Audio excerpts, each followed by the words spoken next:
Welcome to the Pop Cult Podcast. Here are your hosts Ariana and Seth. This is the Pop Cult Podcast. I'm Seth. I'm Ariana. And today we're going to be talking about quite a wild movie, Rotting in the Sun, a film made by Chilean director Sebastian Silva. But we'll get into more of that later. First, we're going to be talking about a recent Moroccan film that's been getting a lot of positive buzz, and that is The Blue Caftan. Halim and Mina run a traditional caftan store in one of Morocco's oldest medinas. In order to keep up with demanding customers, they hire a talented young man as an apprentice. Mina slowly realizes just how much her husband is moved by his presence. And I feel like that's quite a obtuse description of this movie. Ariana, what did you think of The Blue Caftan? I thought it was beautifully lit. I thought it was a beautifully shot movie. I just, towards a little bit, like I felt like my mind was wandering after a while.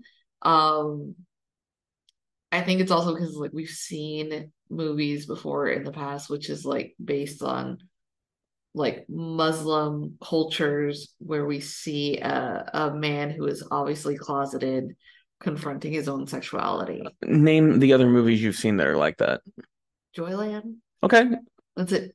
Oh, so earlier I said I was gonna get real Siskel and Ebert here. Oh, so you've seen one other movie like this. So far. Okay, well, if we're gonna follow the MCU version, then we need about 30 more before people get tired of it, I guess. I'm not yelling at you. I'm speaking in a firm, authoritative voice, Ramos. So The Blue Caftan is not like you're describing it. You're wrong. The only thing you got right was it does have beautiful lighting. I think the color grading in the movie is perfection. Yes. And I think the fact that it is a slow, contemplative, intensely intimate movie is the thing I love about it the most. Okay. Because that is almost in defiance of American cinema, which is the opposite of intimate. It's crude, it's loud, it's abrasive, it's aggressive, it is never still. And this movie is the opposite of all of those things. And I think that's what makes it so good, is because you sit with these characters in these moments, and so you feel the overwhelming emotions that are involved in the story. So I'm wondering if, because again, this is not within my own culture, there are scenes of the movie where, and I am Moroccan, so you yes, will know. Totally. I mean, I'm not going to be able to answer this question probably either. I'm wondering if it's sort of like, because I think within, for example, with Joyland, there's this obvious already like verbal thing of it just being like, and we need to point out, due to your American geographic ignorance, Morocco is North Africa, and Joyland was set in Pakistan. So these are wildly separated cultures. The only thing that links them is Islam. Yeah. Well, I'm saying that's why I said within, based on the religion, not like having to do like strictly within the same culture. But I'm wondering if like in comparison, like in Pakistan, there's this obvious like anti-gay sentiment. Pakistan is I don't even finish. But I just want to make a statement here. I believe Pakistan is almost like a theocratic but not quite Muslim controlled country. Yeah. And I don't believe Morocco is. I think Morocco is a bit more secular. Okay.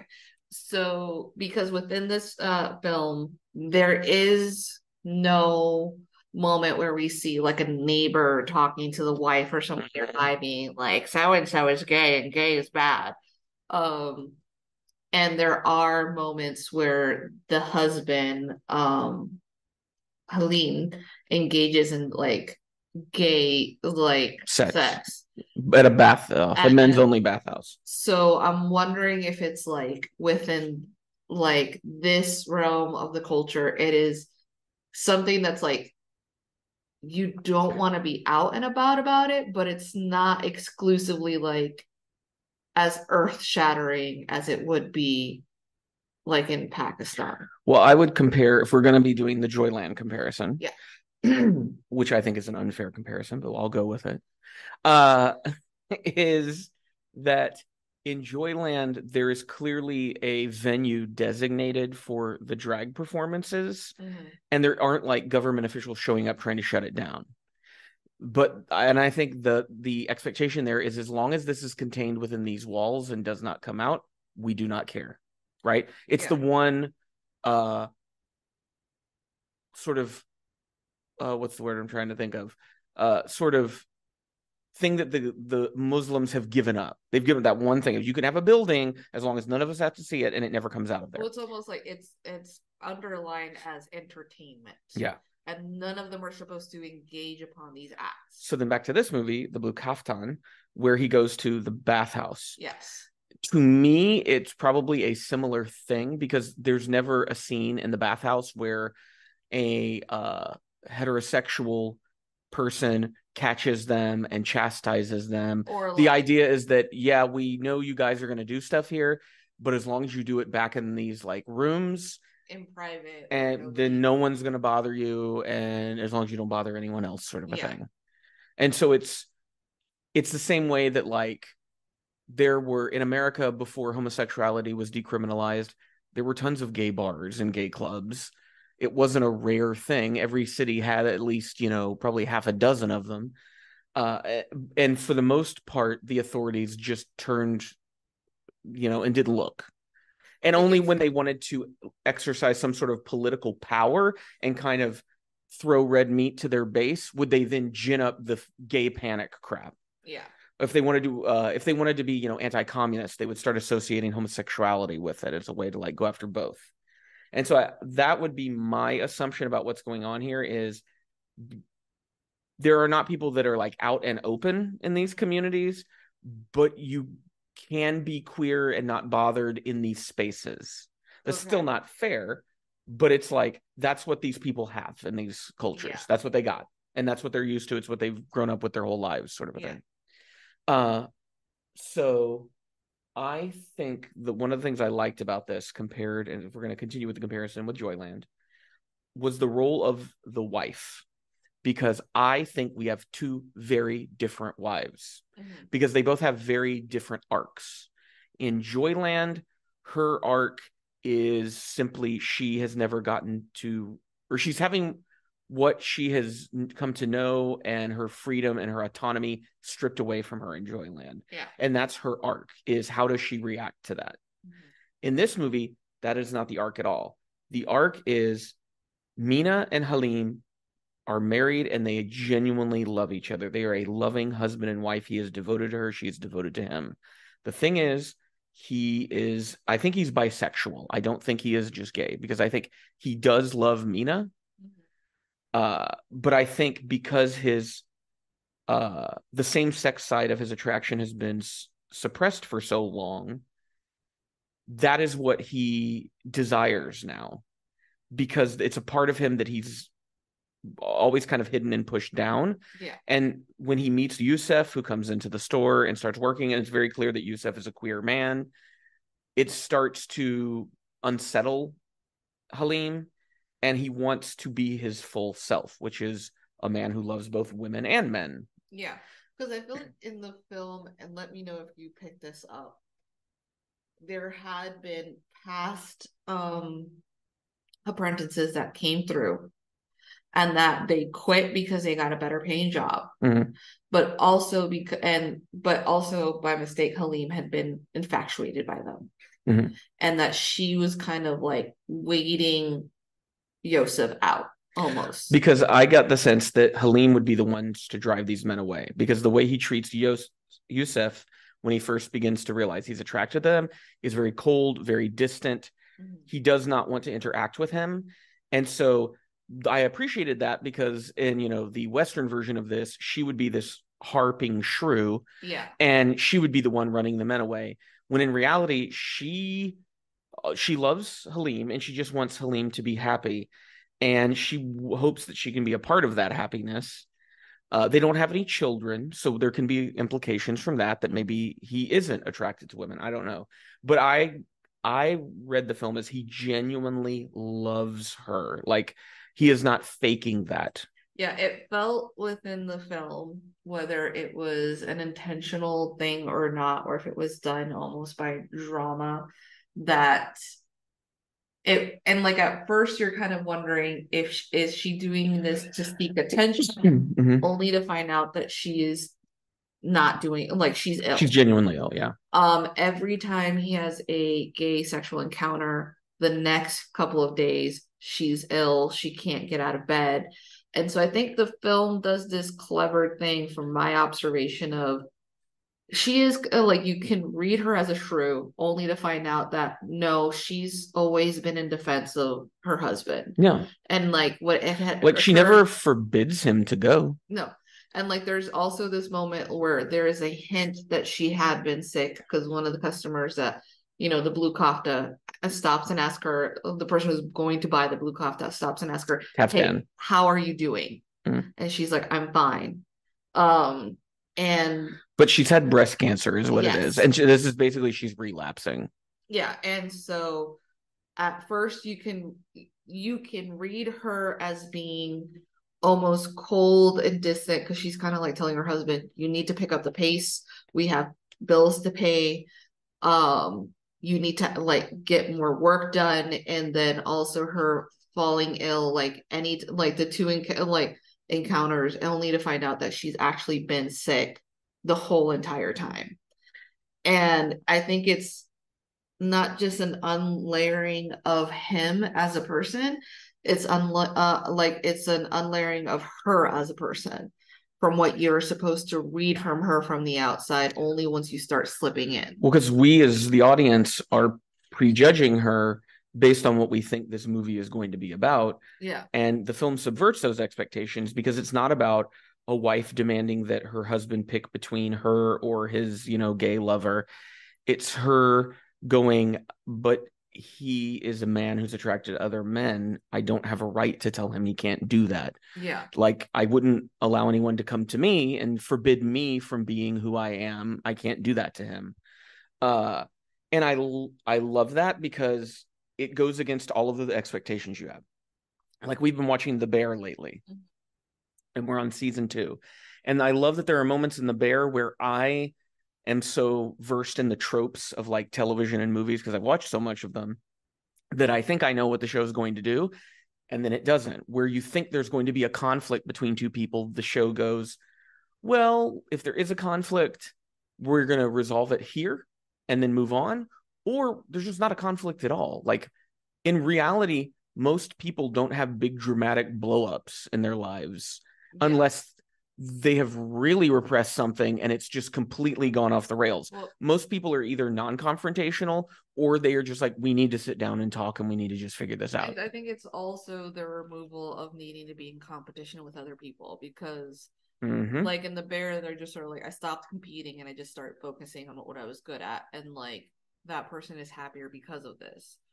In this film, it was like you get for a second, you think, oh, Mina is going to be this person, and she turns out to be completely different. There's a moment where probably the most open and loving person in the whole film. Yeah, because Yosef quits, and then he comes back when he notices that the shop has been closed for a whole week. And Halim can't be there because he has to attend to Mina. Yeah, and Mina had been pleading with him that he had to go back to work. And so Yusuf saves their business. Yeah, and he also he lies saying that he's been there the whole week. But there was a moment where I think Yusuf does not understand the relationship between Mina and Halim, almost thinking that this is just a marriage of convenience for Halim to then explain, I have been this way my entire life. And my father hated me because, my mother died and saw something in me and he knew who I was. He was abusive, and Mina has always been there. She has been a rock. Where that is when you understand fully and truly that Mina has not been faking her ailments after he's had these encounters. She's not his beard. She is his wife. And that he is like, even if maybe she is not the person, like physically being that she's not a man and I'm not attracted to her in that way, she is still the person that's been there for me constantly. Like the fact that when a customer tells her, why doesn't he use a sewing machine? It would be faster. And she's like, he does not work in those ways. Mm-hmm. He works in the traditional way, and then the traditional way is the way that he wants to work. So be it. When a customer brings in an old embroidered piece of piece of clothing, and she's like, we don't do that anymore. But he's like, can you let me have it for a few days? I will iron it for you. I will show it to my apprentice. Like, she sees the art that he does, Mm-hmm. and she protects it fiercely. And you also like see that love, because when one customer comes in demanding him go to be faster, and then they're playing with each other when the customer's gone, Mm-hmm. pretending to be the customer and he's pretending to be her. Like, he's not unhappy with her. No. And I think that's what I liked about the movie is he's not unhappy with her. He just isn't being his full self. And that's the problem. Yeah, and like it's also discovering that he is his full self around Mina. Mm-hmm. But it's the world outside that harms them at the end of the day. It is also the fact that he does not want to admit that she's dying, because she is not only his partner in marriage, she's his business partner. Mm-hmm. She's the person that's like on top of everything. Well, that's why she's so concerned with him getting back in the shop, even if she's dying, because she's like, you have to make sure that the business keeps going so you survive. Yeah. And then Yusuf is only like a part of the film, not the whole film. But I think he's very good. But the lighting, and you like the intimate moments between them, like we really don't see Yusuf and Halim being like super physical, but the shots done between them have more chemistry than Brokeback Mountain for me. Yeah. Because you can just like the shots are so lovingly done upon them that you can understand why they fell in love with each other. Because that's why I appreciated this take versus the Western take on this similar kind of story. As you mentioned, something like a Brokeback Mountain, where it's somebody has to be murdered, or some wife has to issue an ultimatum and hate her husband. Like, there has to be discord as part of it. And yeah, in real life, that happens very often. But that is not the like totality of the queer experience when you're closeted, right? Like, I'm not a closeted gay man, but I can still go, I don't think every closeted gay man, has his wife kick him out of the house or is, beaten to death. That happens to some, for sure, but it's not everything. And I think this kind of movie, it makes me sad that in America, you're not going to see a movie like this. If you do, it's going to be a super low budget indie movie that doesn't get a lot of attention in the same way that this has, because it's hit a bunch of like film festivals and things like that, and because it's an international film. And I think it might have been Morocco's submission for like the last Oscars or something. But when you see this same story told through an American lens, I've really yet to see it where it isn't a very nasty affair and there isn't like cruelty involved in some way, either the cruelty happening to a queer character or cruelty being visited upon, the shrew wife who won't let him be who he wants to be or something like that. And so it's very refreshing to watch this. And it's a movie that I know if you put this on and you made your average American moviegoer watch it, it wouldn't be because of the homosexuality, but they would be extremely uncomfortable sitting and watching this movie because there is so much silence and there's so much just sitting and there's so much thinking and there is so much scenes of just characters going through the process of making the clothes or going through the routine of their lives.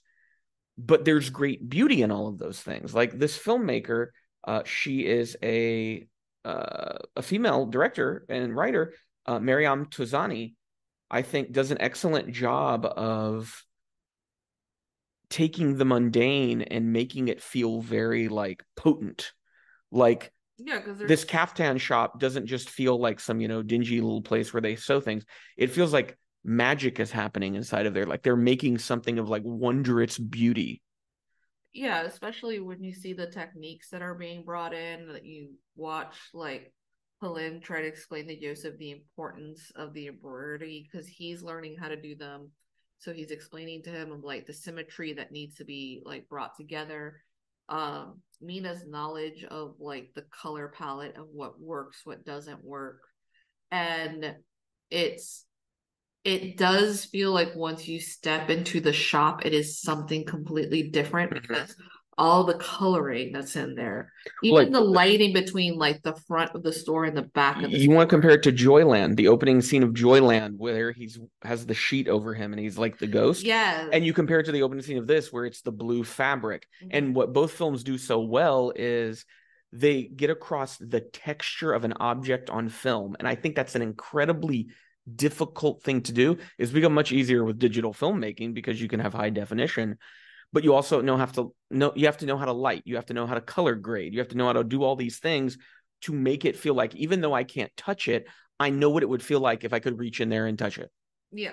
And I think that's a quality. Like, you compare it to a lot of American movies that are so CGI'd out of their mind that everything is so muddy and ugly and poorly lit.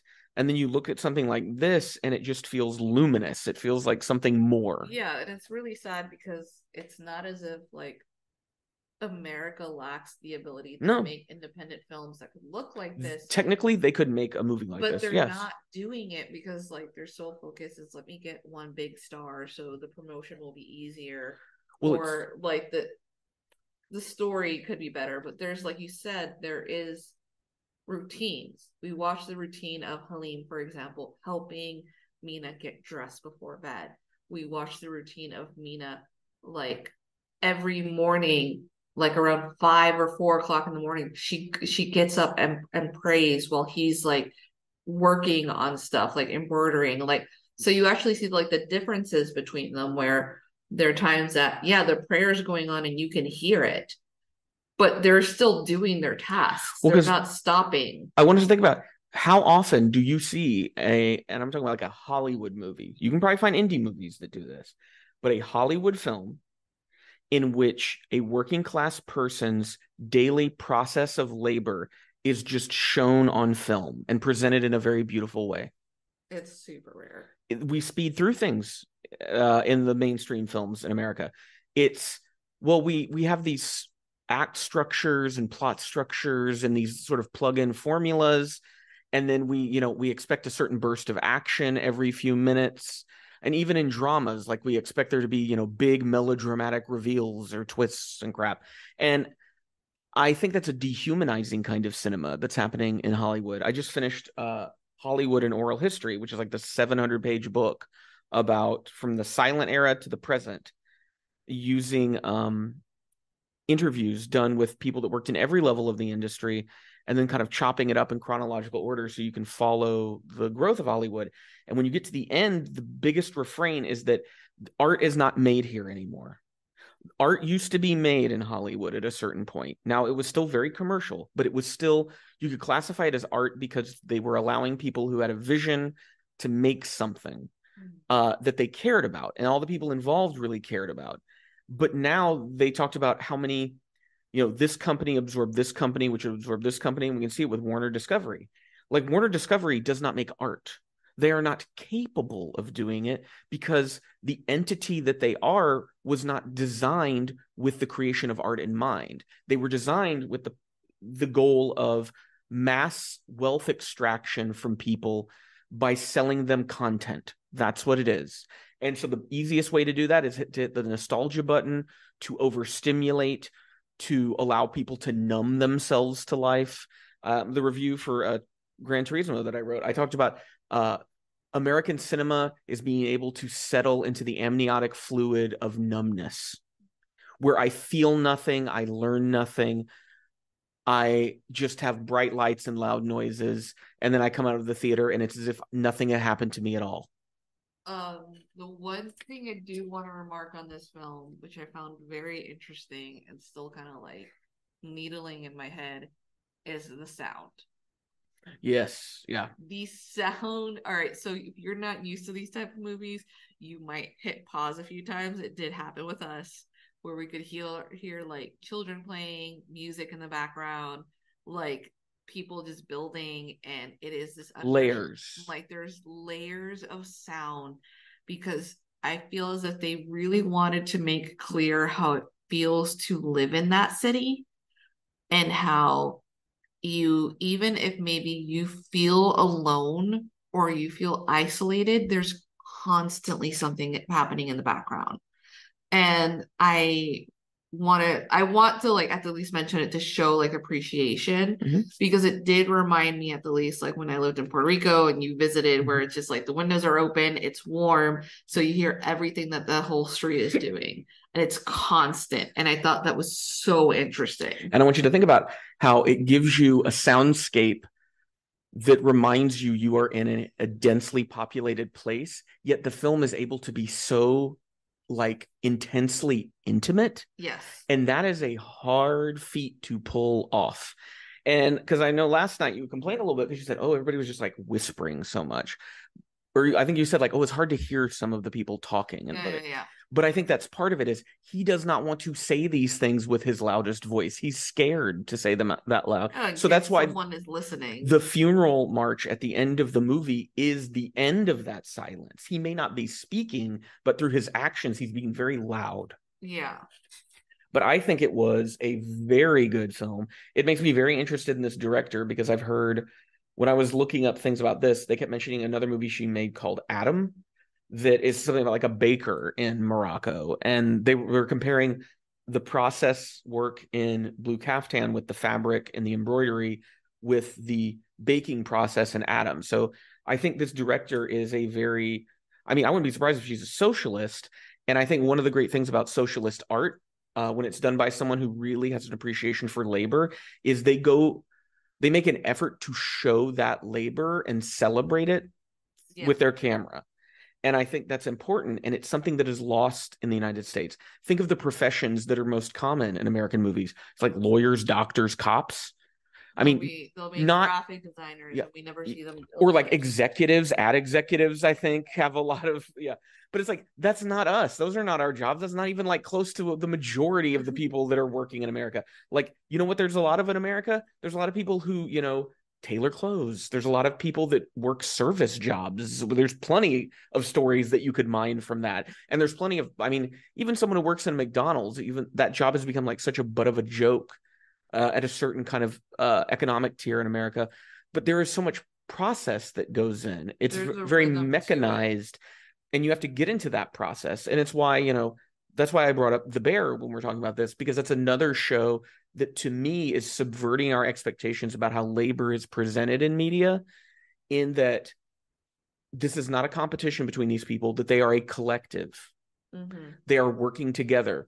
I love that in The Bear, very early on, we cut through the typical sitcom conflict you might expect from a workplace comedy.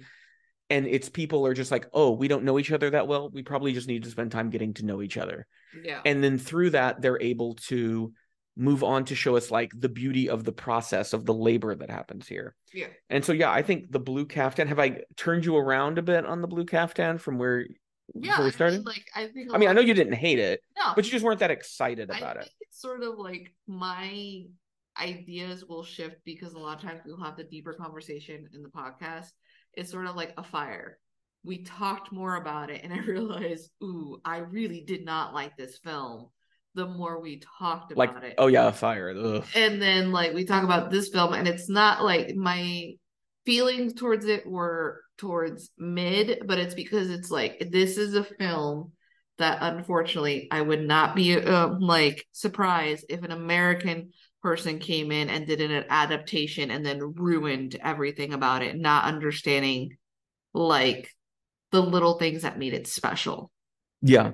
Well, it's a film that you can't make this outside of this culture. This is a movie that is rooted in Moroccan culture. And I say that not knowing much about Moroccan culture, but if you're someone who has watched world cinema, when you watch certain movies, you can see I can't name specifically why, but no other director from any other culture could tell this story the way it was told this way. Yeah, because then it wouldn't have as much detail as saying when we talked about Halim deciding that he will do everything by hand.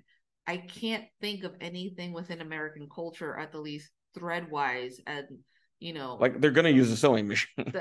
that also the details aren't that like fine. Like, not even in quilting have I seen that shit. So would you recommend the Blue Caftan to the audience? I would say yes. If you're someone who you want to experience a completely different mood than American cinema can possibly ever give you at this point, then I would recommend the Blue Caftan. It may be a challenge for you because the pacing that you're used to and the structure that you're used to, but I think it's a straightforward and simple enough movie that you can appreciate it even if you haven't watched a lot of world cinema.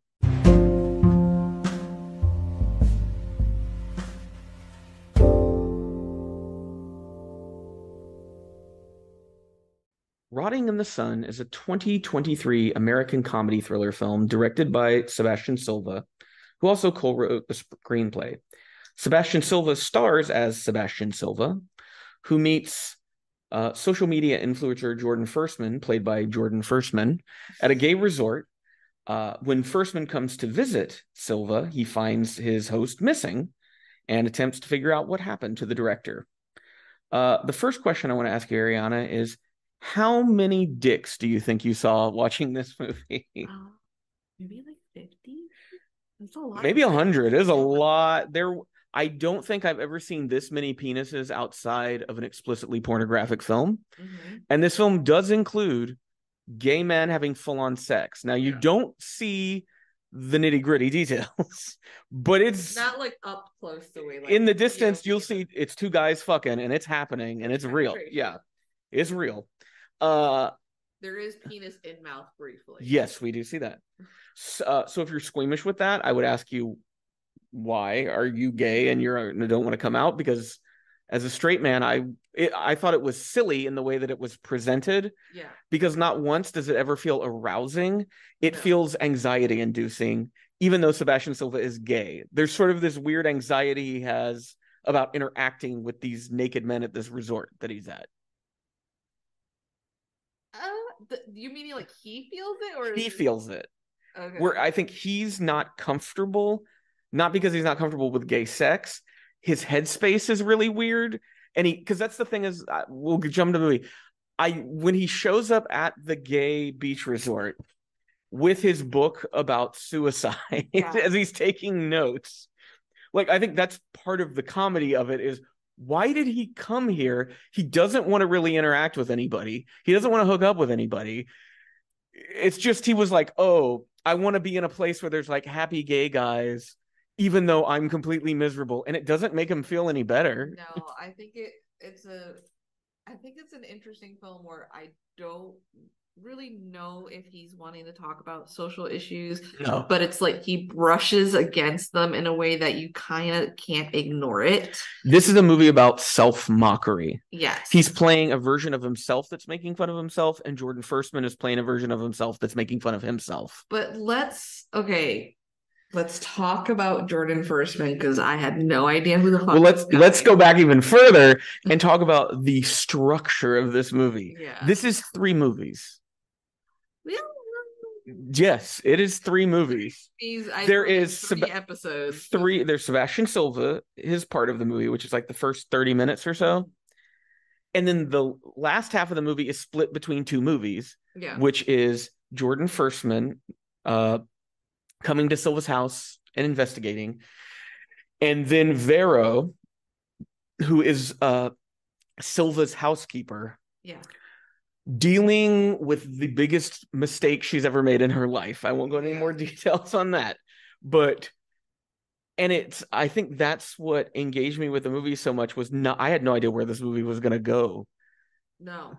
It was one of the most surprising films I've seen in a long time. That is definitely true. So, Sebastian is obviously fucking depressed. He is Chilean, but he's living in Mexico. I'm assuming that the reason that he lives in Mexico has to do with the fact that it's probably cheaper to live there, and also location-wise, it's convenient if he has to go to the States. And I would think, I may be wrong about this, there's probably much more film production established in Mexico City than there would be in Chile. Yeah, and he is living in a building that is under construction that's owned by a friend of his. And it was very And that was Beto, right? Yeah, it was Okay. Beto.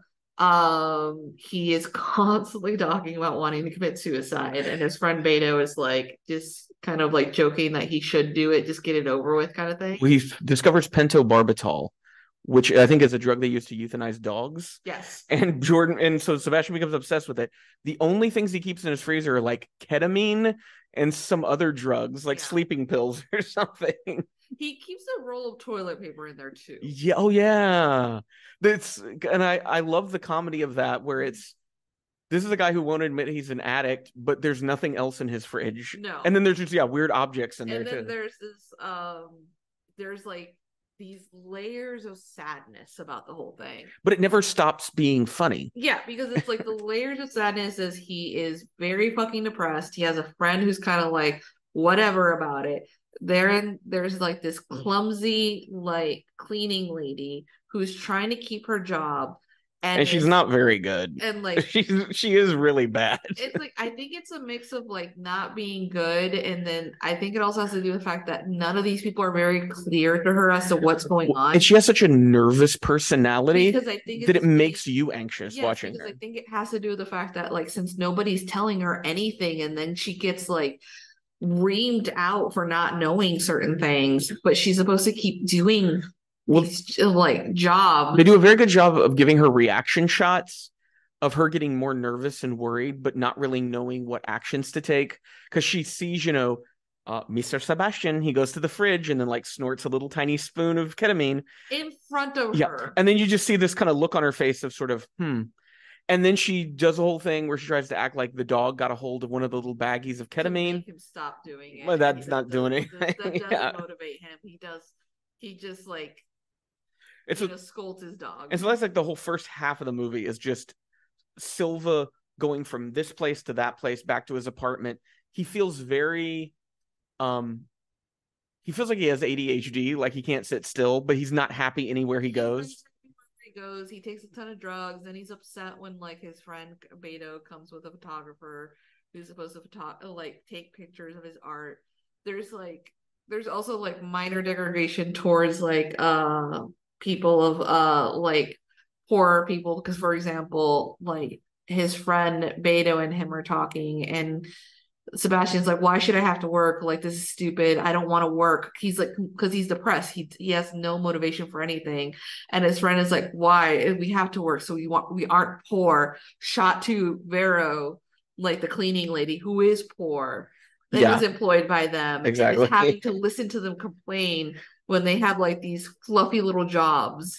And I think that's the social satire is he's not being didactic about it. He's not going to give some big speech, but he constantly is pointing out, I am a privileged, sniveling brat, and I have no right to complain about the things in my life. Like, I'm so catered to and have so many things open to me. He's doing all these paintings because it's supposed to be that he's diverting from being a director and he's going to be a painter. And his friend is like, you're going to have to go back to directing because as a painter, you're a fucking piece of shit. And so the director is like, oh, hey, go to so-and-so place. That really helped me a lot. And his friend who is straight, which is, as a Spanish speaker, I was kind of surprised that he was straight. Yeah.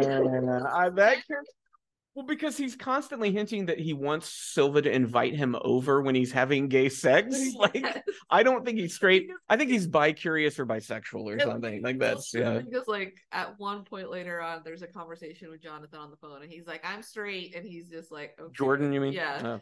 And he and like his friend Beto's like, how do you not fucking know where this beach is? Like, all the gay people know where this beach is. Cut to him at the beach, still depressed. Penises. Yeah.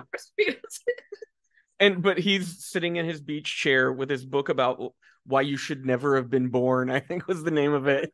Men constantly approaching him like for sex with no pants on. Yeah, no pants on, or just like full on erection, smiling, flirting with him, and he's like having that thing that is just being like, I don't know if maybe he is like, he just wants to feel that adrenaline of rejecting a ton of people while then like pretending to be a broken artist. Well, I'll tell you that it was the Letterboxd review I told you, one sentence and it nailed it perfectly. uncut gems for suicidal grinder users. That's yeah. this Because movie. I think that's the anxiety of it being Yeah. just penis, penis, penis, and then TikToks. Well, it's because it's he's in a place where the expectation is hedonism and pleasure, but in his head he cannot feel anything pleasurable because he's so mired in this self-loathing and depression. The drug use is probably not helping his ability to perform sexually either, because he's such a habitual user that I'm sure he can't get it up or something. And so being in that place is anxiety inducing, because every man that's approaching you, there's an expectation of something, and he's not against it. He's just sort of I'm not going to be into it, and I don't know if physically I can do it. Yeah. And that's why I thought it was so funny, which is, why would you go other than social pressure to maybe if I'm around a bunch of happy people, I'll be happy. And I don't know any time I've ever been depressed or you've been depressed where that was ever a fucking solution. That makes it worse. Now, originally you were you want to talk about you didn't know who Jordan Firstman was. I knew who he was. You knew before this movie? Oh yeah. Okay, so you explain it to me. Who is He's just a gay influencer who does I wouldn't even call them skits because they're so dumb, but just he'll do face filter stuff on Instagram. And that's kind of his thing. Okay. Is being a very over the top attention whore. That's what he is. That's the best way to describe him. But in this movie, he completely skewers himself, which shows he has a very good sense of humor. The acting between them was stellar. It was amazing. Fantastic comedy duo. Yes, it is it is tension, it is back and forth, and it is just something that you can't look away from, especially when they're arguing with each other, because it becomes very seething and mean, and it felt really it felt realistic. Well, it's one thing I thought I had while watching this is, John Early and Kate Berlant probably have seen this and fucking love this movie. It was because Jordan Firstman especially, it's that sort of, you're not speaking to a real person, you're speaking to a construct of what this person wants you to think they are. And they are just, he's so passive aggressive. Oh yeah. And Silva is so trying to be non-confrontational, but then being pushed by Jordan. And then when he does snap back at Jordan, I think 2 or 3 times he'll go, "I'm just joking. Oh my God. Did you think I was serious?" And I hate that kind of person. It's the worst kind of gaslighting that can be done to you. Say the joking in such a sing-song way that you can't really tell what's going on. And it's only after you've taken and expressed offense at what they said, then they undercut you by going, yes, "Why are you mad? I was just joking with you." But you're were you joking up until the moment you saw I was genuinely upset, and then you turned it into a joke? But yeah, Jordan is the energy this guy has. I feel this guy, just sitting in conversation with him, my battery would be drained in 5 minutes. I couldn't do it. So we're introduced to Jordan after somebody has almost drowned in the Sebastian, right? And he gets caught in an undertow. The thing is, Sebastian goes to save Jordan, not knowing it's him, pulls him out. Oh, he gets caught, so the lifeguard has to come in. But then it's towards the moment that everybody's gathering around Sebastian, being "Oh my God, are you okay?" Jordan sweeps in to take the center of the attention, being "Oh my God, you saved me." And then they saved you. And he's and then he starts telling him "I know who you are." He's "I just watched your movie the other night." And it's the only other Sebastian Silva movie we've seen, The Crystal Fairy and the Magic Cactus. And then he's "Oh, it was so good. It was so funny. I want to work with you." But you get the sense that if Jordan had met any person that was creative and in the film industry, he would somehow figure out a way to talk about, "Oh, I've wanted to work with you for forever." Yeah. Because he's just this attention whore who will try to find any way in. But it's also these underhanded compliments, because it's "Oh, I saw your movie," and nobody saw that movie but me. Yeah. And so you get so it's basically, it's the first part of the movie is setting up Sebastian Silva and his depression. Then the next part is he goes to this gay resort and him interacting with Jordan and becoming increasingly more irritated by him. And then we also found out that Silva has a tentative deal with HBO to develop something. Yeah. And then he does the Zoom call with HBO. and they hate all of Silva's ideas. And then he pitches them Jordan's stupid idea. It was like a reality show where everyone's the host. It's like that kind of dumb description. It was a gay version of Curb Your Enthusiasm, where everybody's the host, but it's positive. Yeah. And so he pitches that, and the HBO executives love it. They think this should be the next show. So then Silva has to call Jordan and regrettably be like, I want to work on your show with you, after he just said he would never work on the show. But Jordan is ready to do it. And Jordan like Venmos him money. Yeah, because that was a big thing. Because he goes, well, I can Venmo you the money. And when he finds it's like $7,000, all Silva cares about is, and when can you Venmo that money? When can you Venmo it? Can you do it today? Can you Venmo that money? And so the Curb thing, I think, is a really important nod, because this movie is clearly influenced by Curb Your Enthusiasm, mainly because we're having characters play versions of themselves that are intended to mock themselves or a perception of who they are. And they do it so well. Like, it feels that it almost feels like the millennial Curb that we would want, because I feel like Curb Your Enthusiasm now is really starting to show the age of its creator and its performers. Like the last season, there was an episode about an actor who had been in an underage sexual relationship with an older woman. And the joke of that episode of Curb was like, this kid needs to get over it. It was like multiple times. It was awful. Where they were basically indicating that like young men can't be sexually assaulted by like women. And so I kept expecting in Curb that at some point the joke would be on Larry and that he would be proven to be the asshole. But no, the show is in favor of his opinion.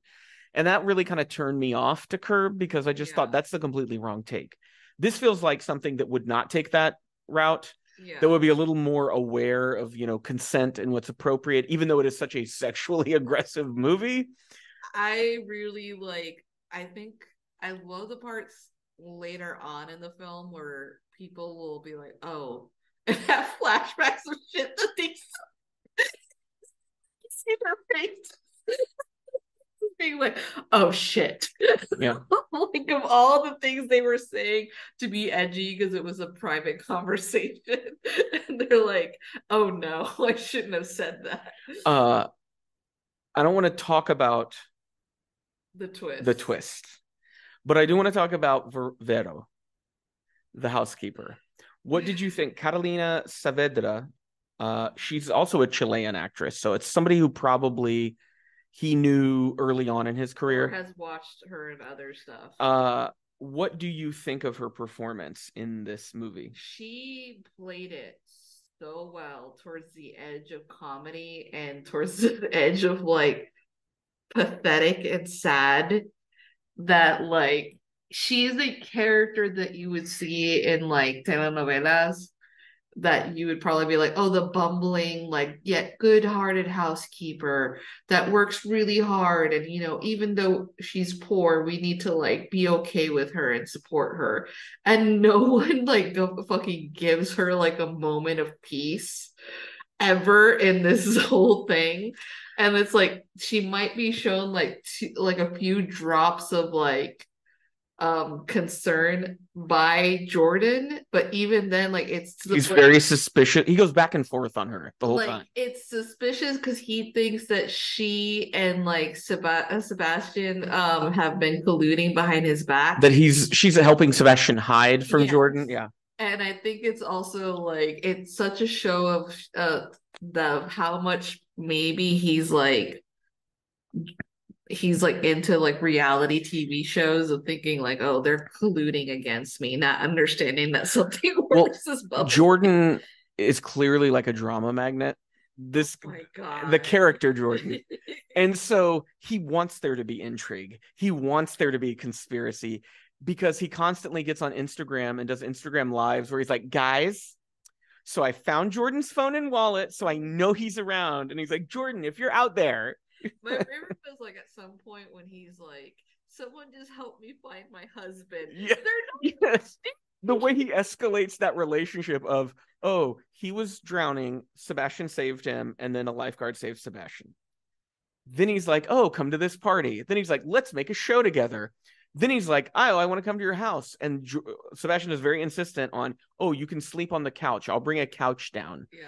And Sebastian clearly doesn't want to do that. He wants to sleep in the same bed as, or Jordan, wants to sleep in the same bed as Sebastian. And then when Sebastian goes missing, like you said, he gets on Instagram as if this is his boyfriend. And then one of his last videos, help me find my husband. It's so, but it feels so true to the kind of character that Jordan is playing, he's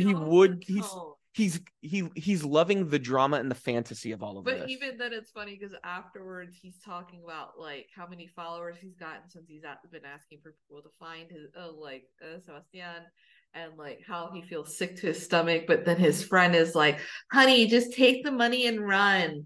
And like you could almost see that there is confliction within him. I think Jordan is really concerned. But he's also like, how can I turn this into an opportunity for me?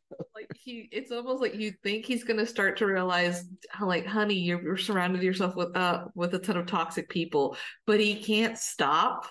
And then it's also like the moments he wants clarity and he's like, okay, we've gone over. Nobody's like, yeah, you're right. Everybody's like, no, we have to keep playing. It's like the time of that, it's just, this isn't really your business, Jordan. You should probably just leave and go back home because it doesn't seem like this really concerns you. You didn't really know Sebastian, but he imposes himself into the situation. Yeah. Then when he contacts Juan, who is played by Sebastian's real brother, Juan Silva, and then he comes, and then there's the moment where he makes a move on Juan, and Juan is not gay, but it's like Jordan would just assume like, no, he needs my comfort in this moment. I think it's just,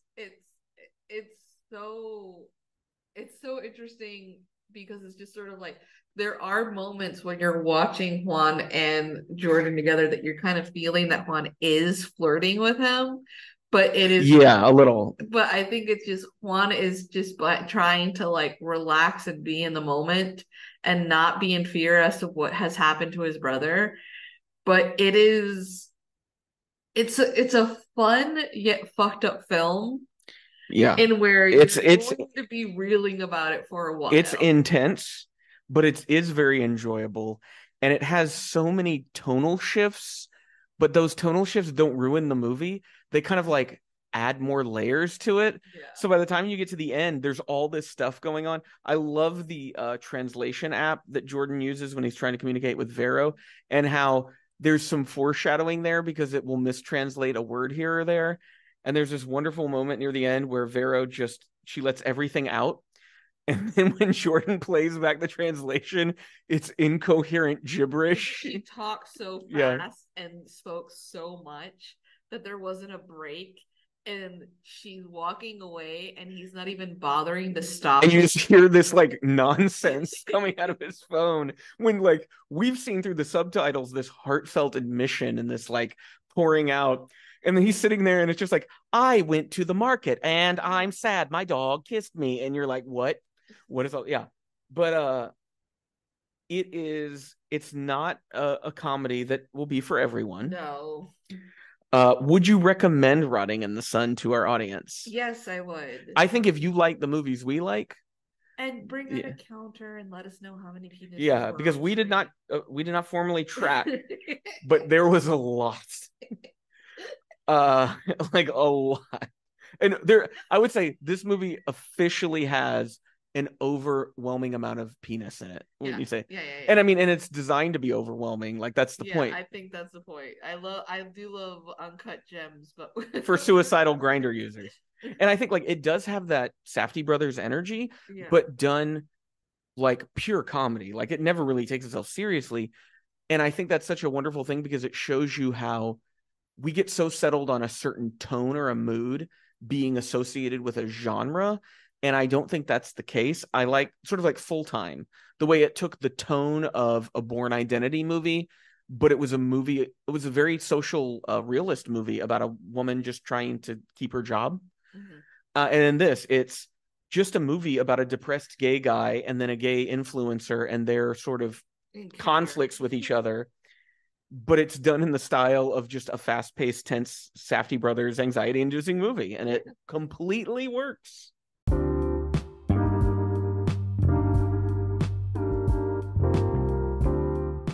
hope you enjoyed this episode, and make sure to check out our show notes for any links to reviews we might have mentioned in the episode.